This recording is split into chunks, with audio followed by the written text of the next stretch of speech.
Hey, what's up guys, aarava here, and welcome back to another episode of my F1 22 My Team Career Mode. This is episode number 74 today for the Monaco Grand Prix in Season 5. And as you can clearly see, today is the debut of our brand new Gold Leaf Team Lotus livery. Yep, we're taking it retro style for the Monaco GP and the next two races as part of this deal that we've had, bringing Lotus back into Formula 1 in partnership with Radford Motors. We're going old school and bringing that infamous gold leaf livery to reality on a modern Formula 1 chassis. And this special little new number comes just as we come off the back of a fantastic Grand Prix around Shanghai, where we just about held on to some very old tyres to take victory for the Chinese Grand Prix on the return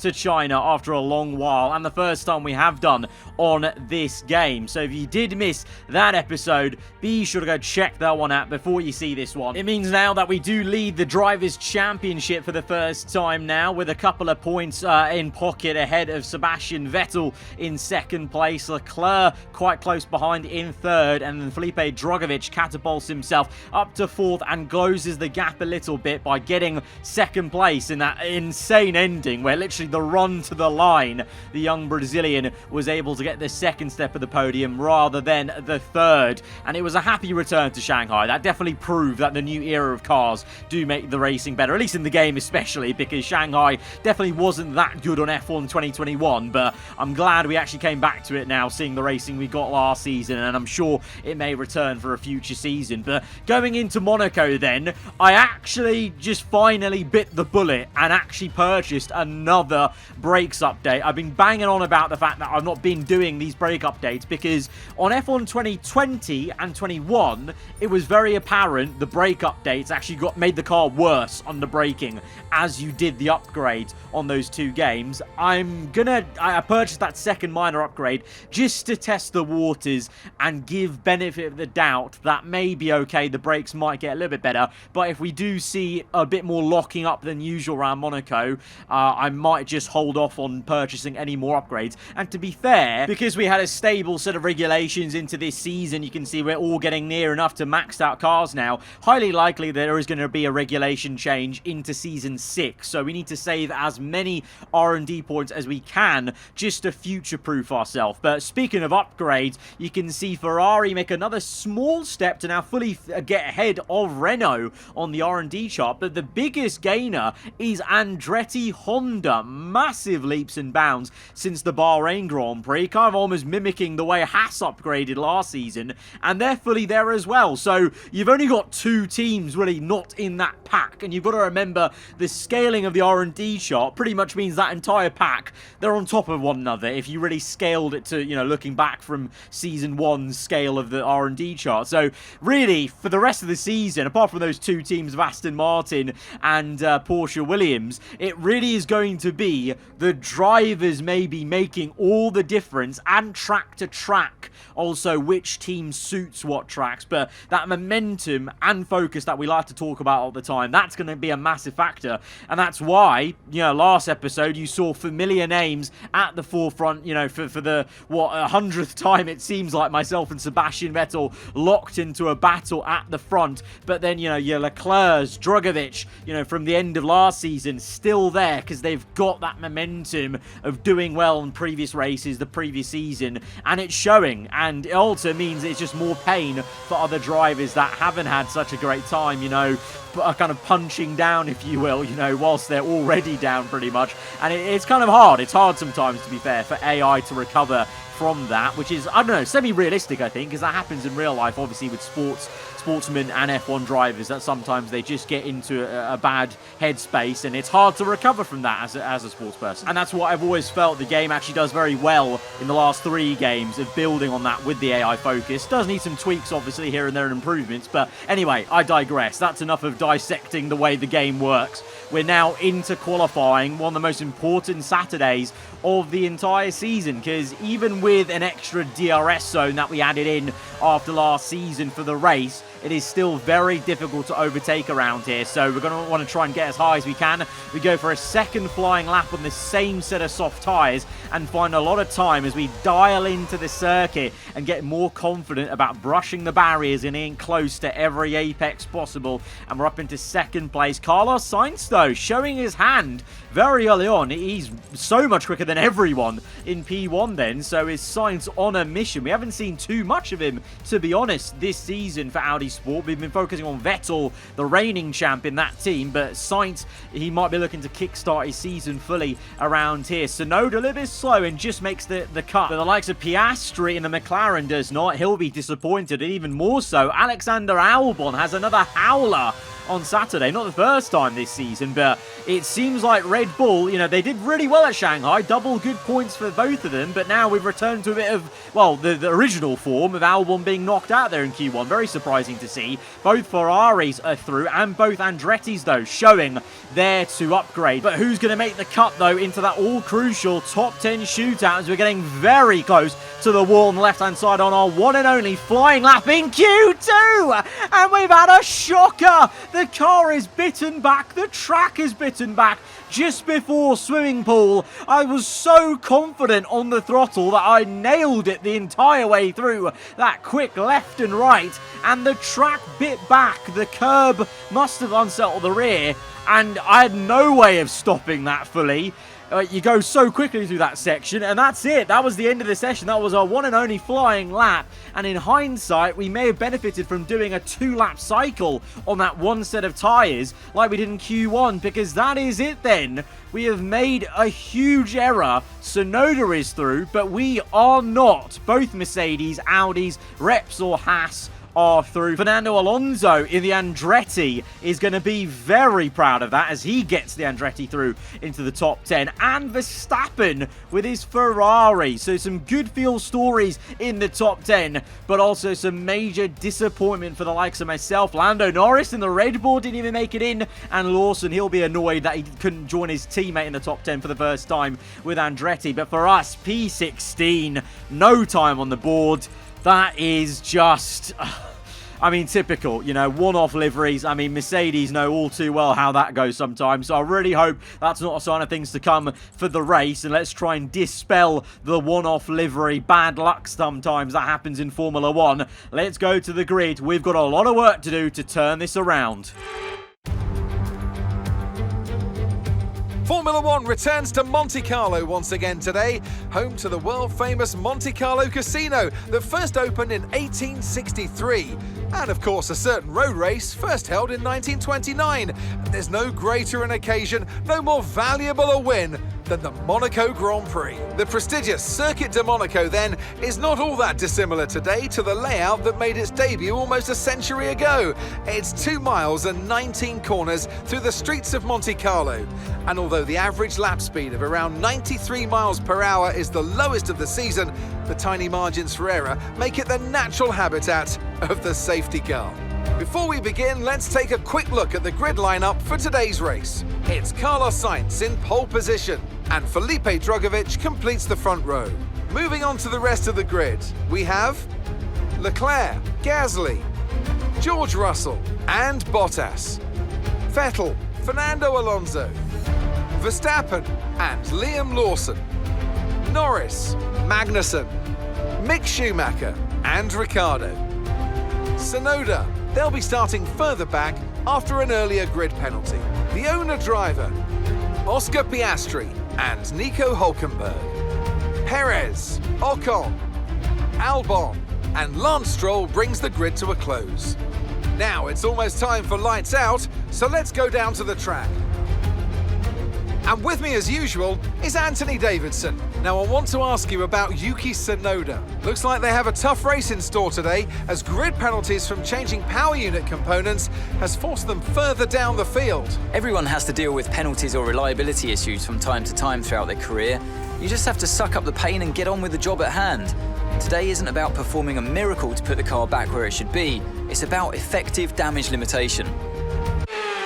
So it looks like it's going to be a recovery job for the entire team, as surprisingly, Tsunoda lines up alongside me in P15, so he must have qualified in P5, exactly where he was in Q2, and then has had to take a 10th-place engine penalty. So at least, you know, at least it's not an engine blow-up, but at the same time, you know, 4 rounds in having to take a penalty somewhat maybe worries the mind a little bit. You know, we've got the Honda Power unit, Lando Norris in the Red Bull Honda. He's had 2 DNFs already so far this season from the Honda Power unit, so it's playing on my mind a little bit. So far, so good for us, but like I said at the end of qualifying, it is very typical in Formula 1 with the one-off liveries, in the modern era at least, to not have any luck with them. So I don't know, let's try and dispel that and hopefully channel some Gold Leaf Team Lotus magic as we try and recover into the points and limit the damage, as a lot of our rivals are up in the top 10. Carlos Sainz though is on pole. He's been looking the quickest man of the entire weekend. Can he convert it to the win? Let's find out as we go to 5 red lights and we're underway for the duel in the Formula 1 calendar. The Monaco GP is underway, and it was such a good start from us, but Ricciardo, a mobile chicane as we went down to turn 1, just stopped me in my tracks. There was no room to go on the left hand side. We had to get on the brakes and lift off, and so in the end we just had to settle for one overtake on Sonoda into turn 1. Again we have to step off the throttle as Mick Schumacher almost swacks right into the front of us, because he's having a go now at the cars ahead. He's actually side by side with Lando Norris now. He's actually done Ricciardo already into Mirabeau, so fair play to the Ferrari, but he almost nearly had contact with us, so we've had to take some avoiding action, and we've done way more avoiding than actual overtaking, unfortunately. But can we try and get Ricciardo now through the tunnel? Great entry and exit, and this is where the extra DRS zone is, obviously after lap number 2. But for now we'll just go for the ballsy dive bomb down the inside of the Renault, and taking a leaf out of Ricciardo's book for a second time in a row, as we did a similar sort of dive bomb at Shanghai to the man who's known for them usually, but on his return to Formula 1 he seemed to be a bit more of a mooted driver than he used to be, unfortunately, for Renault's sake. But it's going to be slow and steady progress in this Monaco Grand Prix. You know, in these past few F1 games it's proving trickier and trickier just to make up the places so quickly. You know, gone are the days where you could make maybe 5-6 overtakes on the opening lap of Monaco. Now the AI are a bit too clever, and the cars are also a bit too wide also to maybe go full send at kamikaze on lap 1. But we're making that steady progress as we go for another move out the tunnel, and DRS hasn't even been activated yet. We might not even need that extra DRS zone here today, because we're just looking so good through that exit. We're finding some great traction out of that right-hander just before the tunnel. But the man of the hour is this man, Carlos Sainz. He's been topping all qualifying sessions on Saturday, and he's now already got over a second lead on lap 3 ahead of Felipe Drugovich, doing a solid job for Repsol Haas in second place. Quietly going about his business is the McLaren of Gasly, then a sandwich of Mercedes and Bottas there with the 2 sort of arrows either side of him, and then a really solid showing for Andretti Honda, the second American team on the grid. Fernando Alonso leading the charge in P7 ahead of Lawson in 8th. Vettel, Verstappen around at the top 10. Then you got Magnussen flying high in the Porsche Williams, and then there's us closely tailing Lando Norris in that white Red Bull car of his. He's been held up a little bit by the Porsche Williams. That car seems to be pretty good in a straight line, so probably frustrating him to no end. But we've just got so much pace off this corner, and now with DRS activated, it'll actually allow us to unlock even more speed through the tunnel, out, down the hill. This time actually not going for a dive bomb down the inside though, because we are now attacking a Red Bull, which is going to have a bit more of a better brake performance down there. So I'm taking it easy and making sure that I can fully do it. So having to hustle and harry Lando a little bit to just make sure that he's seeing me in the mirrors. We're kind of worrying him a little bit, and then also I've just got to be convinced that I can actually outbrake him, because if not, it can go so horribly wrong into that left, into the right-hander out the tunnel. So here we go now, second time lucky on lap 5. We're so much closer now, and we go for it on the inside. We're going to try and push Lando wide. He cuts the curb to try and keep it side by side with us, but on the exit using just enough battery to get us through into the back and we're up into P12 then, and we say goodbye to that Red Bull, and there's no more Red Bulls in play ahead of us, because remember, Albon got knocked out in Q1, so the next car up is going to be the Porsche Williams. We haven't had to really race wheel to wheel with Porsche so far, ever since they entered Formula 1 a couple of seasons ago in this career mode, but maybe signs of the times of them improving. They still got some way to go to bridge the gap fully to everyone, but Magnussen is going to give us a fight indeed into turn 1. On the outside, we have to go for it. Magnussen tried his hardest to defend that, and to be fair, made that very difficult, because I thought maybe the move would have been on the inside, but he just so aggressively covered it off on the right, so I had to go to the outside. Thankfully, just kept our wits about us, close to the wall, but able to get the move done on the outside line. And now we're going to close up to Max Verstappen on lap 12. So, yeah, it really is steady, but good progress so far, because now we're one position away from points-paying positions, but Verstappen may be a tougher cookie to crack in the Ferrari, much improved Ferrari, and obviously we know how late Verstappen can brake as well, so we're going to have to watch out for that. So we just keep on following him. Lap 13, still looking at his rear wing. Behind, what's going on? Oh, no! You're kidding me! Lando Norris is having a painful season so far for his new Red Bull Honda team, because for the third time in 4 races, his engine has gone up in smokes, and he is going to be ending a Grand Prix early. And to be honest, this is not good news for us, because we've got the same Honda power unit in the back of our car. You know, the only solace maybe is if he's having all these engine issues, like I was last season with the Audi PU, you know, thinking wishfully, maybe he's taking all the bad luck away from the rest of us driving Honda-powered cars. But it's a long, long afternoon for this team, Red Bull, because there's Albon. He overtakes Lando, but he's in stone dead last. I think he's had some sort of crash or whatever, because he's on hard tyres already, which is way too early for this Monaco GP. So Red Bull having an absolute howler of a season. Their car, I can't even say it's quick, because it hasn't actually looked that quick. The only time they've looked quick is around Shanghai, but mystifying, because they are still very high up in the R&D chart. They actually technically got into second place in the R&D chart going into this race, so they're kind of taking a leaf out of Ferrari's book, and operationally they're just so poor that they're not making the most of what should be maybe a quick car. But yeah, just a disaster class for them, and might worry the rest of us that have Honda engines in the back of our car. But so far so good for me, and we're just still on the back of Verstappen. You can see the rear end wagging out like a happy dog as we're trying to wrestle the car through, as the tyre wear is now starting to play a factor on lap 15, but we're just continuing to pressurise Verstappen, and we'll pressurise him into a mistake. That is what we needed, because to be honest, we were getting stuck behind him. I had no way to outbrake him, because that Ferrari was actually just a bit too good out the tunnel. So that is the mistake we needed and the gift we needed. Verstappen under pressure after about 4 or 5 laps makes a mistake, locks up pretty badly, and we're up into P10 then, and we've got some clean air now to chase after Sebastian Vettel in the Audi. But only a couple of laps later, his teammate Carlos Sainz has made his one and only pit stop of the afternoon, and he's going to come out just ahead of this train of Lawson, Vettel, and myself, just showing how fast the Spaniard has been this weekend. So you can definitely say we're not getting anywhere near the race win, because the man who was in first place has made his pit stop and come out ahead of us. So yeah, I mean, all the top 4 are looking pretty damn quick. So it really is going to be damage limitation for us today, just to try and salvage as many positions as possible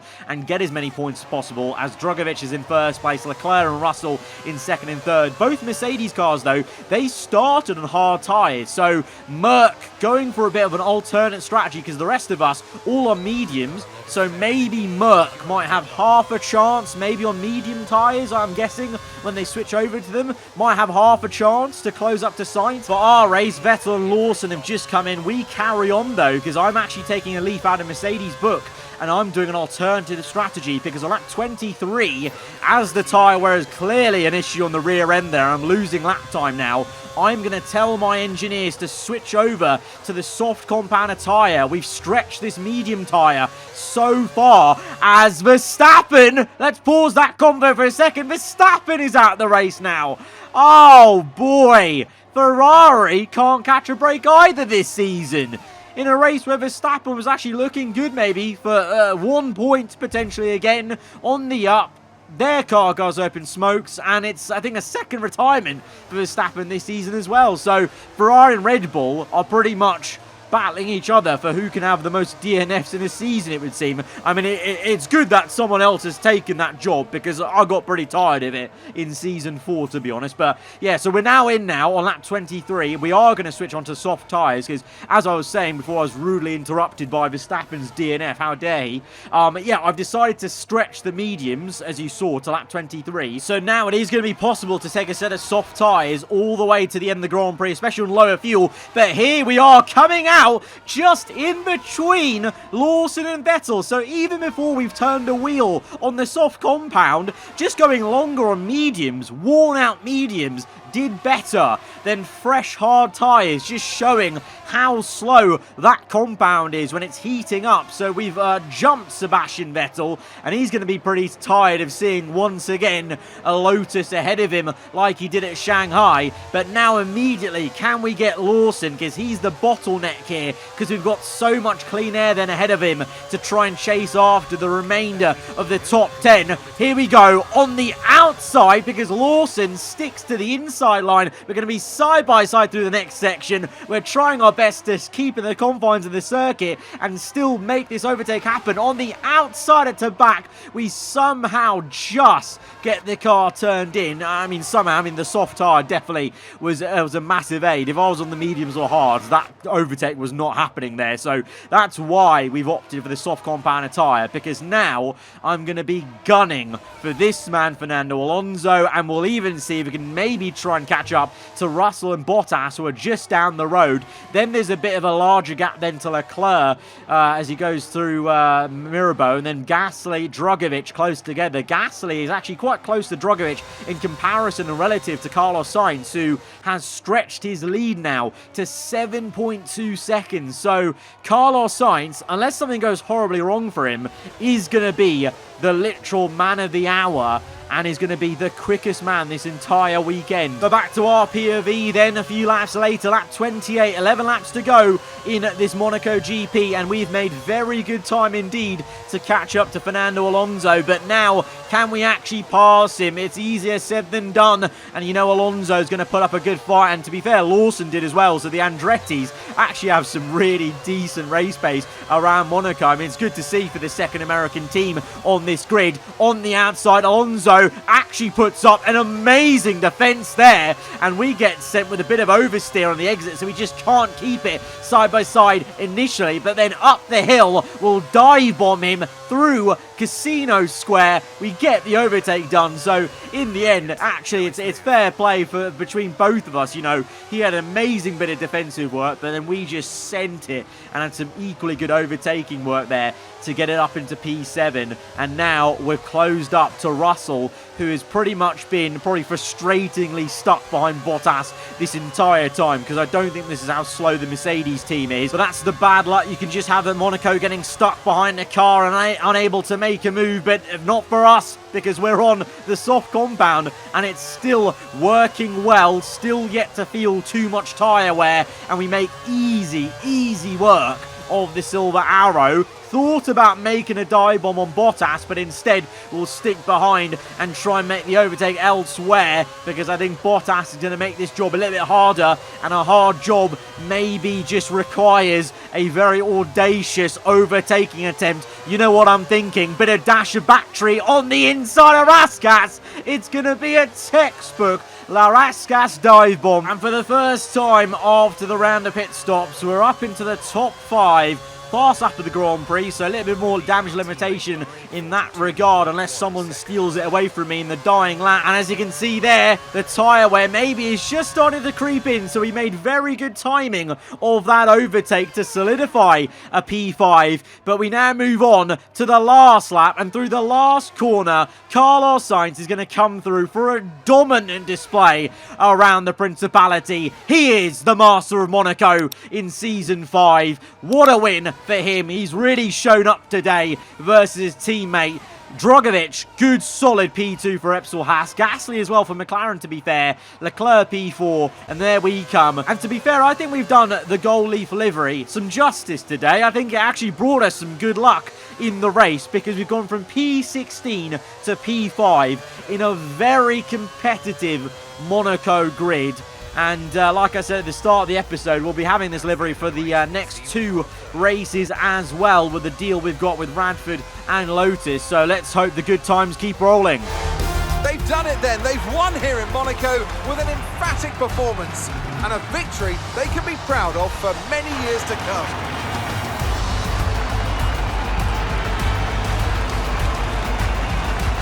And talk to me. What do you think it was that sealed the win for them? Well, this was a real team victory. They put together a solid strategy today that appeared well suited to the conditions out on track. The driver did everything that was expected of them in the moment to really execute the team's plan to perfection. A shining example of how F1 really is a team sport. So here they come now, out onto the podium. It's thrilling to see this team go toe-to-toe with the best in the sport and come out on top. So it's 2 wins from 4 for Audi Sport for the start of this season, showing that they are here to stay at the top of Formula 1 following 2 successive Constructors' Championship wins in Season 3 and 4. But Carlos Sainz showing that he is not going to accept the secondary role in that team. Vettel, he had a very quiet day today. Sainz, very much the opposite. He had all the plaudits and he dominated that one, but quietly as well, Drogovic and Gasly, consistent stuff there, especially for Felipe Drogovic, 2 P2s in a row. You know, with that level of consistency, that could get you in the title fight fully by the end of the season. So don't knock his performance, but Sainz just had another level today, it would seem. But we did limit the damage as much as we could, so we are still in the lead of the championship, and we've actually gained 1 point in all of it. But Leclerc catapults up to P2, and Vettel moves down to P4 behind Drogovic as well after that lower finishing position. So to be fair, can't complain. From P16 to P5, still first place, 10 points ahead. That's pretty alright. So I would say we have broken the curse of a one-off livery in Formula 1, to be honest. But to be fair, in the constructors side of things, because Tsunoda had a howler, I don't know what went on for him, but he had an extra stop. So kind of like Albon, I think he must have had damage somewhere whilst fighting someone or whatever. So he made another pit stop, so he did not score any points. So we're actually down to 3rd place in the constructors. Audi Sport take the lead ahead of Mercedes in 2nd place, Haas in 4th place, McLaren, Red Bull somehow P6, actually just kind of living off the points they had at Shanghai, Andretti, Renault, and then Ferrari. For all we've been talking them up, they're still down there in the bottom 3, so they really need to pull up their socks and actually convert their now decent car into some points sooner rather than later. Otherwise, it's going to be a pretty torrid season for them once again. But that actually ended up being a really fun Monaco GP after the misery that was on Saturday there in qualifying. And I would say a good debut for the Gold Leaf livery. And like I said, we'll be seeing it for another 2 rounds in the deal we've got for it. So guys, if you have enjoyed this one, hit the like button. Let me know what you thought in the comments below. If you're new around here, then do get subscribed for weekly Formula 1 content. I'll see you guys next time. Goodbye.